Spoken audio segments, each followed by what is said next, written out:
SEP Fanfic Readings presents Finding Hermione by ebookdragon. Chapter 40. Tea at Parkinson Lodge. Afternoon of January 16th. Hermione's innate curiosity soon overrode her anger at Ollivander. They found that the wands indeed refused to duel against one another. "We should try a Patronus," Hermione suggested. She was practically bouncing in excitement around the study. Draco rubbed the back of his neck. "I don't know how to cast a Patronus," Draco admitted. "I don't even think I can." "Oh," Hermione said, "I can show you how." "Yes, but I don't think I can," Draco persisted. "Why?" Hermione asked, her hands on her hips, tapping her foot in impatience.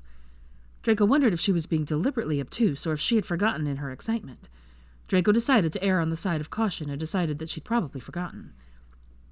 "Hermione, Death Eaters can't cast a Patronus. It's well known," Draco said calmly. Hermione closed the distance between them and wrapped her arms around his waist, and he wrapped his arms around her. Draco thought that maybe she realized it was as hopeless to try to teach him the spell and was consoling him. Hermione looked up at him and smiled. "I think that is pure rubbish," she said. "Will you at least give it a try?" she wheedled. Draco sighed. He couldn't very well turn her down, and when he failed, she would be the only one that knew he couldn't do it. He nodded in acquiescence. Hermione squealed in happiness and bounced out of his embrace. She started speaking rapidly. "Okay, so the first thing you have to do is think a happy thought." "Are you going to sprinkle pixie dust on me, and we'll fly away to Neverland?" Draco responded sardonically. Hermione glared reprovingly at him. "Funny. Try to take this seriously." "Lioness," Draco protested. "I don't think I can do this." Hermione smacked his chest. "You can do it. I have faith in you." Hermione poked and prodded him until Draco relented and stood up straight. Draco pointed his wand at the bookcase. "Now, think of a happy memory. Let it fill you up. Then say the incantation. Expecto Patronum," Hermione instructed. Draco closed his eyes and thought of a happy memory. Scorpius immediately came to mind. The first time he'd ever been truly happy was after Scorpius was born. Draco held the tiny boy in one hand and ran his other across his son's perfect nose. Scorpius grasped his finger and held on so tight. Draco opened his eyes and said, "Expecto Patronum." Wisps of white smoke shot out of his wand before evaporating. Hermione clapped her hands. He tried several more times, only producing the thin wisps of white smoke. "That's really good," she cheered. "Try again. Pick a more powerful memory. Really focus on it." Draco closed his eyes again. He'd never been happier than when Hermione, Minerva, and Rose came into his and Scorpius's life. It was like a missing piece clicked into place. Hermione's unwavering love, becoming a father to Minerva and Rose, giving Scorpius the mother he always wanted. The two impending additions to their family, unexpected but welcome nonetheless. He allowed the happiness to fill him up. "Expecto Patronum," he said with his eyes still closed. "Oh, yes, that's it," Hermione said, clapping her hands again. Draco opened his eyes this time to see stronger wisps of white smoke emitting from his wand. Hermione tugged happily on his free arm. "That's wonderful," she exclaimed. "I think you might be able to produce a corporeal Patronus. Try again," she urged, pushing on his arm. "One thing," Draco said, looking at her seriously. "If it's a ferret, you cannot tell Potter." Hermione laughed. "Try again," she said, between snorts of laughter. Draco sighed. He knew he would never live it down if his Patronus ended up being a ferret. He tried and failed several more times. It was starting to get exhausting and emotionally draining. Draco dropped his arm warily. "Hermione, can we stop for today?" "Just one more time, please, please," Hermione begged. "You've almost got it." Draco nodded and closed his eyes. He allowed the memory of the time he and Hermione stared into each other's eyes as they made love. Him claiming her as his mate, her reciprocation, the thread of gold that bound them together after they claimed each other. "Expecto Patronum," Draco shouted. Hermione shrieked. Draco opened his eyes and looked at her. His Patronus circled her. It took Draco a moment to realize that it was a dragon. "He's beautiful," Hermione said in awe. "An Antipodian opali, just like your wand core. I wonder," Hermione said, then pointed her wand and shouted, "Expecto Patronum!" Hermione's otter Patronus did not shoot out of her wand like Draco expected. Instead, another Antipodian opal-eye dragon shot out of her wand. It was obvious that it was the mate to Draco's Patronus by the way the two silvery dragons swirled and frolicked around each other before disappearing. "It changed," Draco said when the wisps finally died away. "That's what I thought would happen," Hermione said, pacing the room in thought. "You thought dragons would appear as our Patronuses?" Draco asked, watching her pace around the room. Hermione stopped pacing to look at him. Her mouth was lifted up in a mischievous smirk. "No, I honestly expected them to be ferrets. Have you ever tried to find out what your animagus form is?" she teased. "Malfoys do not transfigure themselves into animals," Draco responded stiffly, mostly because he was afraid it would be a ferret. Hermione laughed and then continued to pace around the room. She picked at her nails and gnawed on her lip, deep in thought. "Care to share with the rest of the class?" Draco asked. Hermione stopped her pacing and looked over at him. "I was thinking about soulmates. Love can change a Patronus. I've seen that before," Hermione said, and started pacing in circles around him as she explained. "I wish we knew what your Patronus was before we got together, whether it's always been a dragon, or if it changed as well. Since our wands are mates, it makes me wonder if that affected the Patronus incantation." "But we've both had our wands for years now," Draco interjected, "and we know that your Patronus was an otter before today." Hermione thankfully stopped pacing. Draco was getting dizzy trying to keep up with her. "That's true. Maybe there's a certain amount of acknowledgement needed." "But the cuff appeared on your arm without either of us knowing what was going on," Draco pointed out. Hermione looked at him in exasperation. "Will you stop poking holes in my theories?" she said huffily as she stamped her foot. Draco laughed. He wrapped his arms around Hermione's resisting front. "Don't be mad," Draco breathed into her ear. "It doesn't always have to make sense right away." Hermione relaxed into his embrace. Her hands rested on his clasp around her middle. "I don't like unanswered questions," she responded. Draco didn't remind her that there were a few unanswered questions about her relationship with Weasley. He didn't want her dwelling on that emotional trauma, not in her condition, not when he agreed with Harry that there was more to harm in knowing than not knowing. "Sometimes," Draco said, nuzzling her neck, "magic defies logic." Hermione nodded her head. "What's your theory?" she asked in curiosity. Draco sighed, knowing Hermione wouldn't be able to let it go without some kind of an answer. "I think it's largely been chance and circumstance. We both got our wands when we were children before we even knew each other, before we really knew ourselves. Circumstances of birth and upbringing pushed us apart. Our choices and those of others kept us apart. Chance brought us together again, gave us another chance to find our way to each other. We knew each other when we picked out our second wands, old enough to know ourselves better. How many people need to get a second wand in their lifetimes? Wands last for generations and are often passed down. My father's wand was rumored to be of 1,000 years old. The wand of Armand Malfoy." "Maybe it's fate," Hermione said in thought. Hermione moved out of his embrace and went to sit on the sofa in front of the fire. Draco followed her. He sat on the other end of the sofa and faced her with his knee pulled up on the sofa and his back resting against the armrest. "How so?" Draco asked. "The Malfoy wand was destroyed. A wand that is believed to have been owned by the wizard that created the cuffs that appear on Malfoy soulmates." Hermione took a breath and looked up at him. "Your wand," she continued, pointing at him, "is a replica of sorts of that wand. Maybe it's fate that we have these mated wands." "Maybe so," Draco answered. Draco looked at the clock on the mantel. They had to leave for Parkinson Lodge soon. Then there was the dinner party Daphne was throwing that evening. "We've got to leave for tea with the Parkinsons soon," Draco said. Hermione rose off the sofa. "I should go freshen up then." At the door, she turned to look back at him. "You remember to ask your mother to pick up Rose?" she asked. Draco smiled at how domestic their lives seemed at times. "Yes, I remembered," he answered. "She said she'd meet us at Knott's for dinner." Hermione looked confused for a moment. Then her face cleared. "Oh, that's right. We're supposed to be groveling tonight." Draco laughed as Hermione walked out the door and up to their room to freshen up. Groveling to Daphne about how horrible they were wasn't the only thing they had to do tonight. Draco went over to his side of the desk and opened the bottom drawer. He tapped his wand on the false bottom of the drawer, and the panel popped up to reveal a scroll tied with a green ribbon. The scroll was heavy with all the blank seals already affixed to it. Draco called Tansy. and the elf appeared by his side in an instant.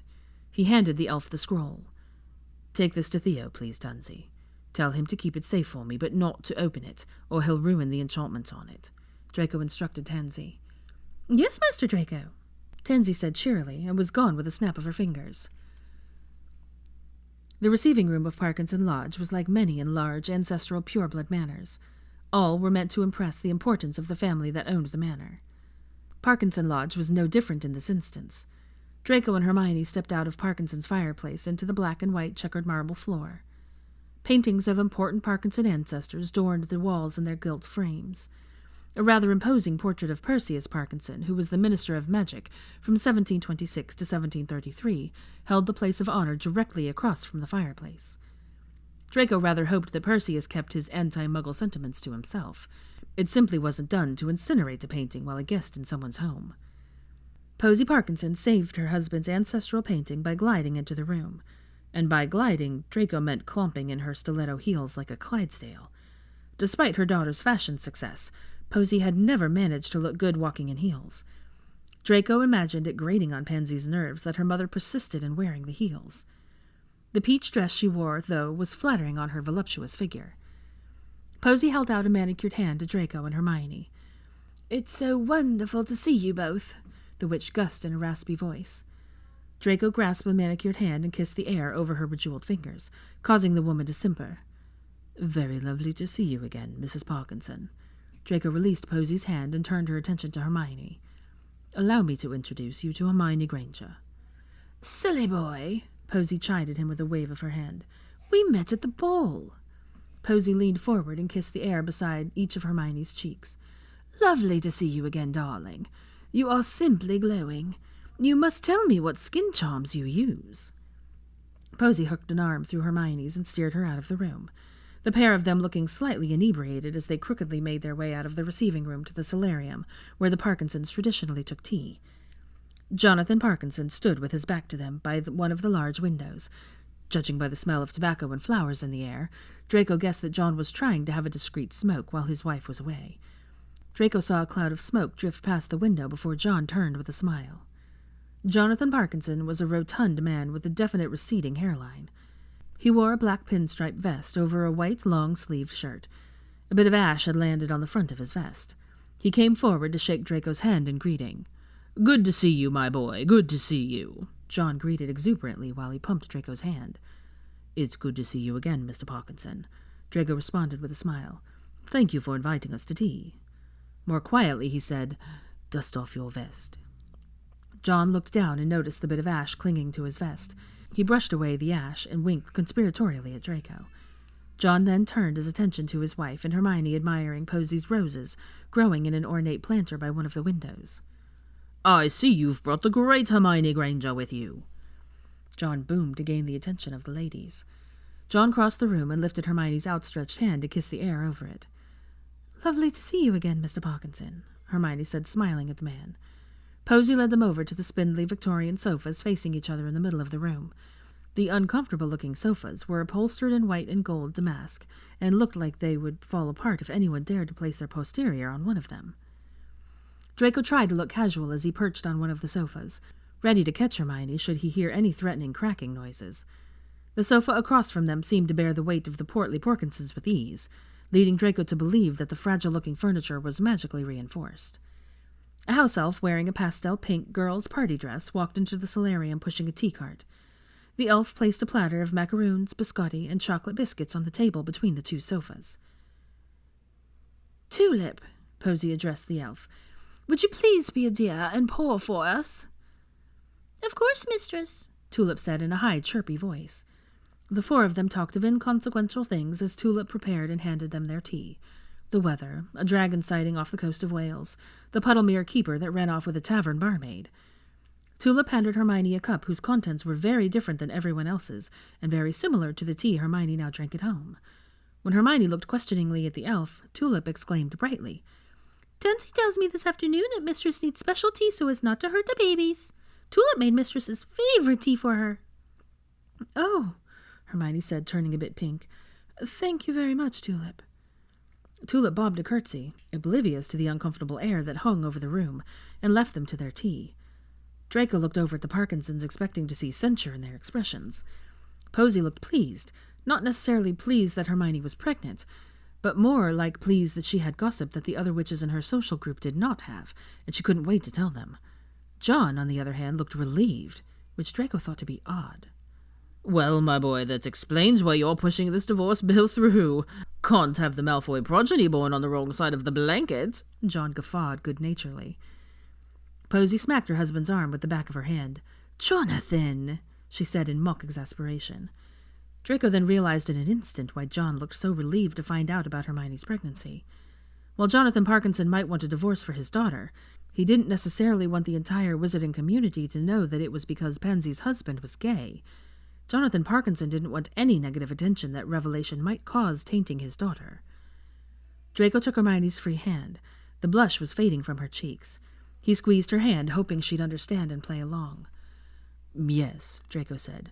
"We are quite eager to see this divorce bill get passed through as quickly as possible."